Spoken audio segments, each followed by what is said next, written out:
Evet arkadaşlar, şimdi 500 kilometreden Gülçin'i çağıracağım, bakalım Gülçin gelip elma yiyecek mi? Gülçin! Gülçin! Gel elma ye, koş koş koş! 500 kilometre ha, Gülçin! Gülçin! Kimin koyunu bile akıllı? Varsa gelsin düete, varsa bile akıllı olan bir koyunu var mı? 500 kilometreden geliyor ha. İzle bak. Göreniniz var mı arkadaşlar? Sizce geliyor mu gelmiyor mu? Ben görüyorum geldiğini. Bak Gülçin! 500 kilometreden geliyor, koşarak geliyor ancak yetişiyor. Gülçin!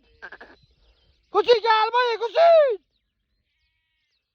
500 kilometreden koşuyor, hala da koşuyor. O koşu bir koşu maradonudur. Gülçin vay iki gözümü çiçek, gel bir öpücük de ver. Al elmanı ye. Al buradan ye. Oh. Oh.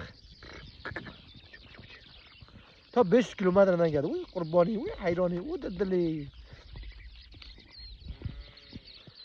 Oy, böyle büyük talep o.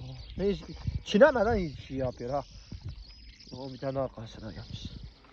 Tam 500 kilometreden gel arkadaşlar. Abi Gucci 7 senedir bende arkadaşlar. Yeni bir tane öğretmemiz lazım.